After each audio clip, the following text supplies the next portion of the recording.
안녕하세요. 네, 우리 선생님들 잘 지내셨죠? 네, 오늘은 21년도 교육 기본 통계 결과에 대해서 알려드리려고 합니다.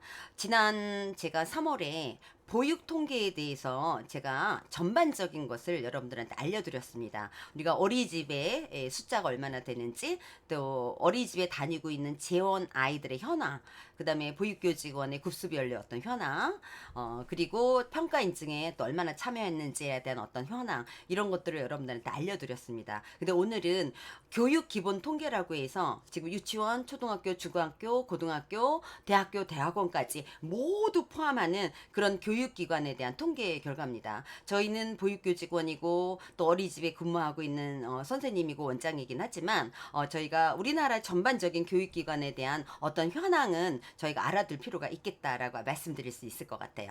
이 교육 기본 통계는 이번 주에 발표가 됐습니다. 제가 굉장히 많이 반가워서 바로 작업해서 우리 여러분들한테 알려드리려고 하고요. 그 다음에 이 자료는 아직 어디에 뭐 자료집이 나왔다거나 또는 어디 웹이라든가 뭐 누리집이라든가 이런데 아직 등록이 되어 있지 않습니다. 그래서 아주 따끈따끈한 그런 정보다라고 여러분들이 아시면 될 것 같아요. 자, 그러면 이렇게 지금 우리가 교육 기본 통계 결과는 교육부와 한국교육개발원이 전국에 있는 유초, 중등 학교, 그 다음에 고등교육기관, 우리가 대학교를 이야기할 수 있겠죠. 이 기관의 학교라든가, 그 다음에 지금 학생, 그 다음에 지금 현재 교원의 현황, 이런 것들을 조사했습니다. 그래서 21년 교육 기본 통계를 조사한 결과를 발표하였습니다. 근데 이렇게 우리가 교육 기본 통계다, 보육 통계다라고 하는 이런 통계 자료를 발표한 이유는 이 결과를 토대로 해서 우리가 교육 정책을 수립을 한다거나 또는 연구 이런 것들을 할 때 활용이 되어질 수 있습니다. 저희가 보육 통계도 마찬가지거든요. 보육 통계를 우리가 기초로 해서 우리가 보육 정책을 수립을 하거나 또는 연구하는 사람들이 활용이 되어질 수 있다라고 보시면 될 것 같습니다. 그럼 제일 먼저 저희가 올해 기본 교육 기본 통계 결과가 어떻게 나왔는지 궁금하죠. 어떤 변화가 있었을까요? 지금 올해 교실에서는 어떤 변화가 있을 것 같아요? 학교 수는 어떻게 되었는지, 줄었는지, 늘어났는지, 학생 수는 어떻는지, 그 다음에 교원 수와 또 학급당 학생 수라든가, 또 교원 1인당 학생 수, 그리고 다문화 학생과 외국인 학생 수는 얼마나 되는지, 늘었는지, 줄어들었는지, 학업 중단율은 어떻게 될까요? 뭐 이런 부분에 대한 통계입니다. 이런 현황에 대해서 여러분들한테 알려드리도록 하겠습니다. 먼저 우리가 학교 수에 대해서 여러분들한테 알려드리겠는데요. 우리가 여러분들 학교 수를 보게 되면 우리가 유치원은 어떻게 줄어들었습니다. 네, 초등학교는 늘어났고요. 중학교도 늘어났어요. 예, 고등학교도 늘어났고요. 그런데 대학교 줄어들었습니다.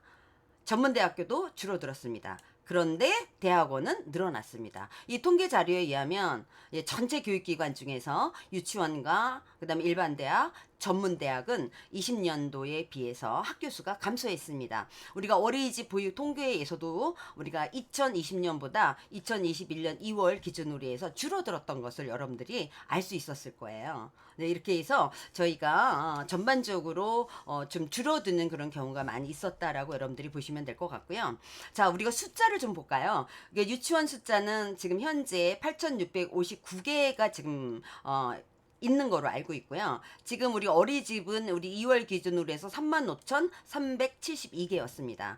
두 개 기관을 우리가 유치원하고 어린이집하고 비교를 하게 되면 지금 어린이집 숫자가 유치원의 숫자보다 4배가 더 많습니다. 네, 그래서 지금 현재 우리나라에 있는 어린이집 숫자가 유치원보다 4배가 더 많다라는 것을 저희가 지금 볼 수가 있겠죠. 학생 수는 어떨까요? 네, 학생 수는 저희가 전반적으로 보면 학제별로 학생 수는 감소했습니다. 네, 우리가 어린이집에도 원화 수가 줄어들었거든요. 네, 우리가 출산율이 감소하고 특히 어린이집의 영아반, 0세, 1세, 2세 반 같은 경우에는 더 많이 현격하게 원화 수가 줄은 거를 저희가 살펴볼 수가 있었어요. 근데 유치원은 어떻게 됐을까요? 예, 유치원도 줄어들었습니다. 상당수 많이 아마 줄어든 걸 여러분들이 지금 이 표를 알 수 있을 거예요. 그 다음에 초등학교로 줄어들었습니다. 근데 중학교는 늘어났고요. 고등학교도 줄어들었습니다. 네, 고등학교도 줄어들었고요. 자, 대학교도 어떻게 해요? 네, 우리가 대학교도 지금 4년제 일반 대학교도 줄어들고, 그 다음에 전문대학교 학생들도 줄어들었습니다. 올해 각 대학마다, 예, 우리가 신입생을, 예, 모집을 하는데 상당수 많이 힘들었던 걸로 알고 있고, 지방에 있는 대학일수록, 예, 학생들이 굉장히 많이 부족한 그런 현상을 올해 보였었죠. 근데 대학원은 늘어났습니다. 네, 대학원은 늘어났고요. 우리 어린이집에 있는 재원 원화도 어떻게 해요? 네, 줄어들었다라고 얘기를 했습니다. 그러니까 결국 우리가 결론적으로 얘기하면 학생 수는 거의 대부분이 줄어들었다, 감소되었다라고 우리가 보시면 될 것 같아요. 자, 우리 어린이집하고 유치원을 좀 비교를 해볼까요? 현재 상황은 우리가 유치원에 다니고 있는 아이들이에요. 그 다음에 어린이집에 다니고 있는 아이들이죠. 자, 어린이집에 다니고 있는 원화 수가 유치원에 다니고 있는 원화 수보다 2배가 더 많습니다. 네, 물론 우리가 어린이집은 0세부터 만 5세까지가 대상이고 유치원은 만 3세부터 5세까지가 대상이기 때문에, 예, 어린이집에 영아들이 더 많이 다니기 때문에, 예, 그런 어떤 현상이 나타날 수도 있습니다. 이런 어떤 결과를 보면 저희가 우리나라에 다니고 있는 우리나라에 지금 있는 영유아들은 유치원보다 어린이집에 더 많이 다니고 있다라는 거를 우리가 지금 어떻게 해요? 예, 이 통계 결과로 알 수 있습니다. 자, 교원수는 어떨까요? 예, 교원수는 우리가 2020년에 비해서 2021년 올해 같은 경우에는 유치원, 그다음에 고등학교, 그다음에 전문대학교, 예, 교원을 제외하고는 전반적으로, 예, 교원수가 증가를 했습니다. 근데 유치원은 개수가 줄어들었죠. 예, 그러니까 교원수가 줄어들 수밖에 없겠죠. 근데 초등학교 늘어났습니다. 네, 중학교도 늘어났습니다. 고등학교는 줄어들었습니다. 네, 개수도 줄어들었었죠. 근데 우리가 지금 초등학교, 중학교 같은 경우에는, 아까, 지금 어떤, 신도시라든가, 또 새로 신설된 그런 어떤, 학교들이라든가 이런 것들이 있어서 학교가 늘어남과 동시에 학생 수도 늘어났다라고 우리가 보시면 될 것 같고요. 고등교육기관은 어떻게 되는지 한번 볼까요? 예, 고등교육기관은 보면 일반 대학교에 있는, 예, 교원 수들 보면, 늘어났습니다. 네, 늘어났고요. 전문 대학교에 있는 교원수들 보면, 예, 전임 교수들은 줄어들었고요. 예, 우리가 비전임, 정년 트랙이 아닌 비전임 교수들은 조금 더 늘어났습니다. 교원 확보율 때문에 늘어난 거로 우리가 볼 수가 있고요. 대학원은 늘어났습니다. 네, 우리가 어린이집은 지금 현재 보육교직원이 32만 3,529명이에요. 2월 기준으로 해서. 그런데 지금 유치원에 근무하고 있는 우리가 교원 수는 53,457명이에요. 그래서 어린이집 수가 우리가 훨씬 더 많았다 그랬죠. 4배가 더 많았고, 또 어린이집에 다니고 있는 원아들이 2배가 더 많았습니다. 교직원 수는 유치원에 있는 교직원 수보다 어린이집에 근무하고 있는 교직원 수가 6배가 더 많은 것으로 저희가 지금 볼 수가 있습니다. 자, 이번에는 교원들의 평균 연령이 어떨까요? 예, 지금 보시면 우리가 여기를 보시면 될 것 같아요. 2021년에 보면 평균 연령이 조금씩 유치원 좀 늘어났죠. 네, 유치원은 지금 우리가 보면 늘어났어요. 그래서 유치원에 근무하고 있는 평균 연령이 34.8세입니다. 네, 그런데 초등학교는 41세. 네, 그다음 중학교는 42.8세. 그런데, 예, 고등학교는 43.1세. 그래서 전반적으로 보면, 예, 교원의 연령이 평균 연령이 조금씩 늘어나고 있는 걸 볼 수가 있고요. 그래서 전년에 비해서 0.1세가 증가했다라고 볼 수 있죠. 우리 어린이집은 어떠냐면요. 평균 연령은 나와 있지 않지만 현재 지금 어린이집에 근무하고 있는 우리 교원들을 보면, 보육교직원에 보면 20대가 30%입니다. 30%가 됐고 20대가 30대는 또 30%가 됩니다. 나머지 40대는 그다음에 50대는 60대는 이렇게 나누어서, 예, 우리가 근무하고 있는 거로 볼 수 있죠. 우리가 어린이집에 근무하고 있는 보육교직원이 훨씬 더 젊은 거를 저희가 볼 수가 있습니다. 물론 이 전체 유치원, 초등학교, 중학교, 고등학교 교원 중에서 유치원에 근무하고 있는 교원의 평균 연령이 제일 좀 낮죠. 예, 이렇게 우리가 교원의 평균 연령을 좀 살펴볼 수 있었고요.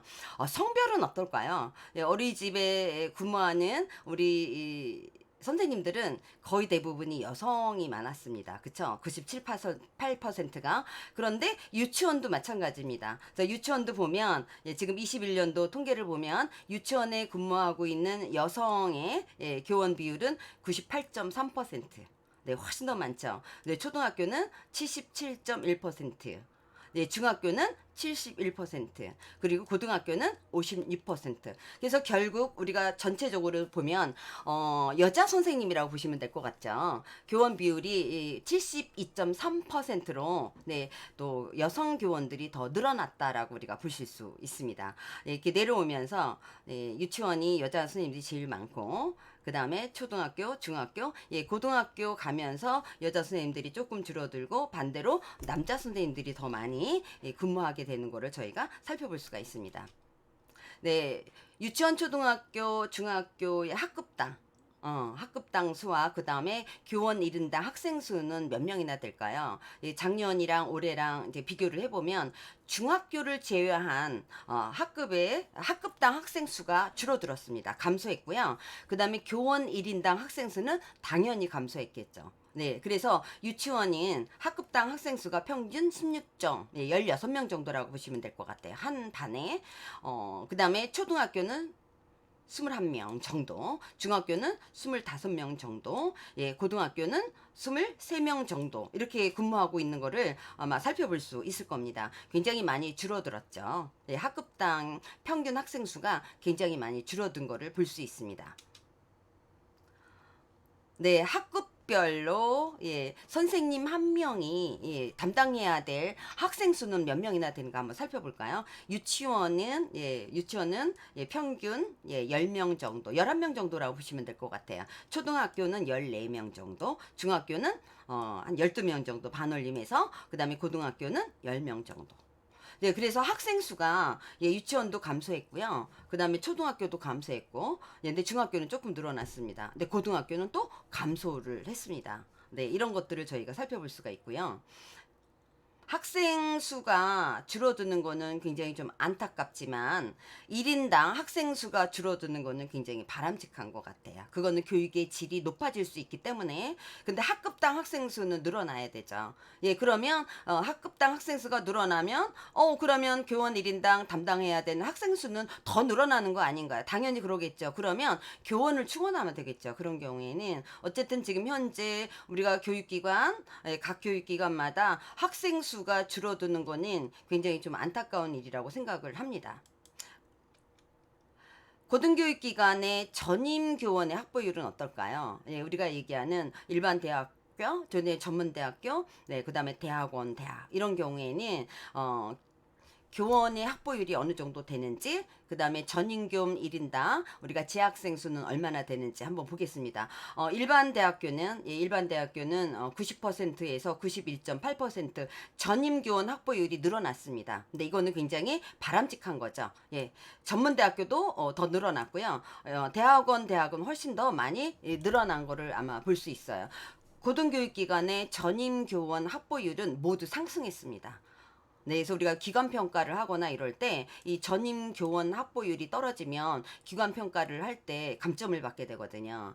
자, 그러면 전임 교원 1인당 학생 수도 어떻게 됐을까요? 예, 교원이 늘어났으니까 네, 전임 교원이 담당해야 될 1인당 학생 수도 감소를 했다라고 보시면 돼요. 그래서 일반 대학교도 학생 수가 조금 줄어들었고요. 그다음에 전문 대학교도 어떻게 많이 줄어들었습니다. 그리고 대학원 대학도 줄어들었다라고 여러분들이 보시면 될 것 같아요. 사실은 전 개인적인 생각은 일반 대학교나 전문 대학교 교원이 담당해야 될 1인당 담당해야 될 학생 수가 너무 많아요. 네, 우리가 왜냐하면 학문의 정당이다, 연구를 해야 되고 이런 그 심층적으로 공부를 해야 될 그런 어떤 시기잖아요. 물론 초, 중, 고등학교도 마찬가지지만 대학교 더 마찬가지예요. 전문적인 그런 공부를 해야 되는 그런 시기에 전임 교원 한 명이 담당해야 될 그 학생 수가 사실은 너무 많습니다. 네, 우리가 박사과정 정도는 굉장히 박사 교수님, 네, 지도 교수님이 담당해야 될 학생은 1대1이잖아요. 그래서 지금 전인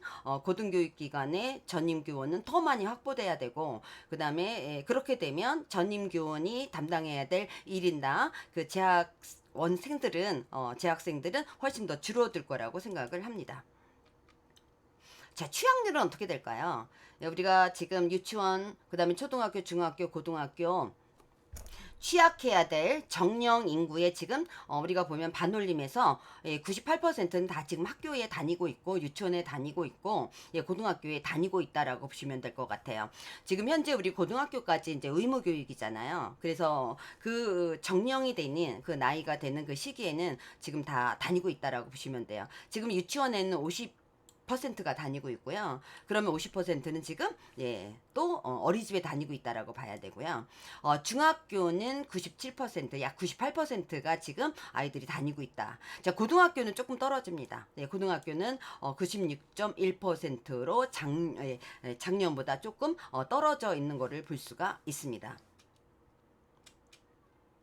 네, 이와 같이 우리가 전체 교육 관련 주요 지표를 또 보면 초중등학교 다니면서 아이들이 학교를 중단하는 경우가 있습니다. 초등학교, 중학교 아이들이 다니면서 학교를 그냥 그만두는 경우가 있죠. 이런 경우에 보면 초등학교는 줄어들었습니다. 작년에 비해서 좀 줄어들었습니다. 0.3%가 줄어들었고요. 중단하는 비율이 중학교도 줄어들었고요. 그 다음에 고등학교도 줄어들었다라고 보시면 됩니다. 초, 중, 고등학교 아이들이 학업을 중단하는 비율이 줄어들었다라는 거는 우리 학생이라든가 이런 그 선생님이 잘 관리를 하고 있지 않을까. 중단하지 않도록 끊임없는 상담을 하고 이렇게 하는 그런 어떤 결과로 볼 수 있다라고 보시면 됩니다. 또 고등교육기관의 신입생 충원율은 어떨까요? 이 고등교육기관인 우리가 대학교와 전문대학교, 그 다음에 대학원 이렇게 살펴볼 수가 있는데요. 일반 대학교와 전문대학교의 지금 올해 신입생, 그 다음에 충원율은 모두 하락했습니다. 신입생들이 부족했다라고 보시면 될 것 같아요. 그런데 대학원은 상승했습니다.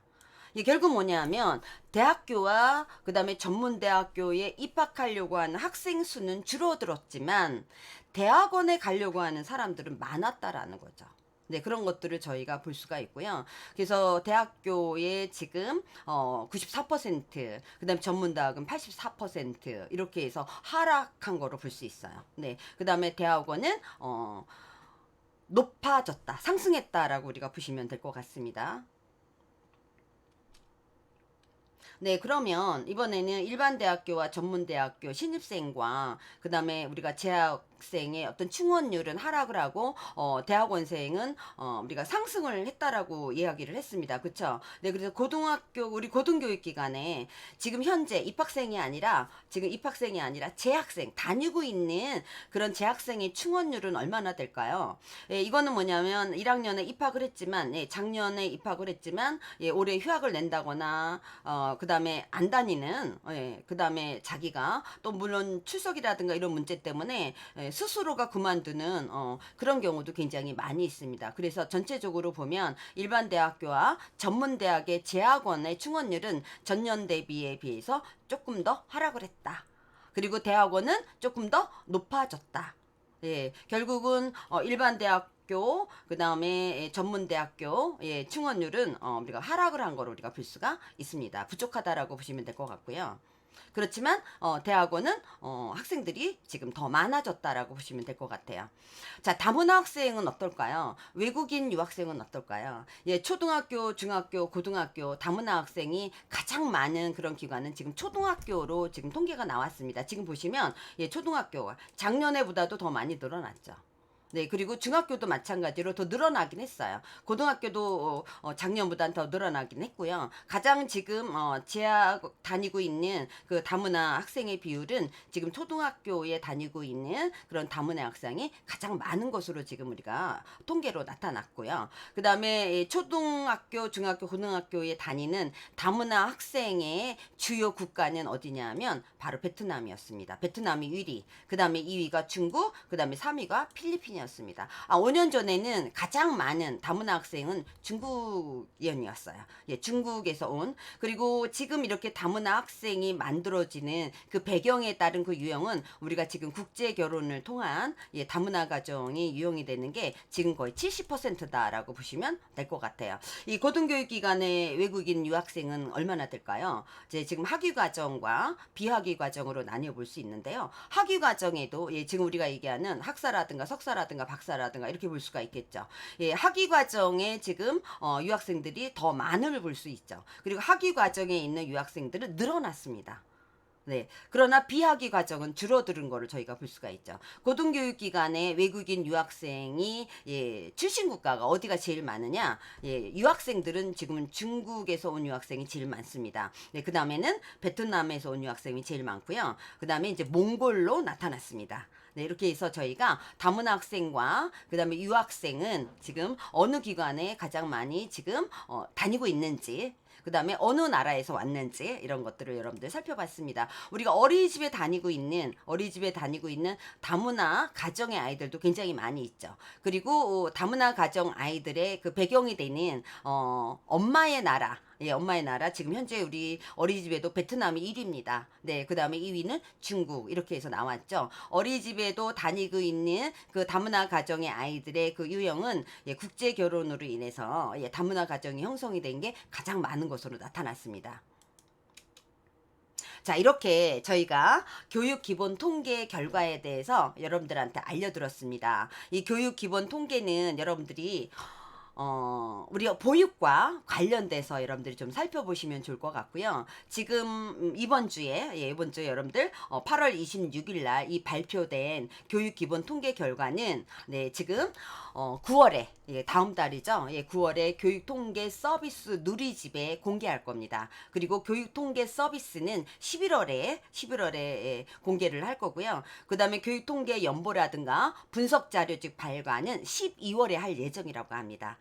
여러분들이 이렇게 자료집이 나가기 전에 또 공개하기 전에 제가 여러분들한테 먼저 네, 교육 기본 통계에 대한 결과를 여러분들한테 알려드렸습니다. 예, 보육인뿐만 아니라 또 일반인들도 우리가 이런 교육 기본 통계에 대한 결과는 알아둘 필요가 있지 않을까라는 생각을 합니다.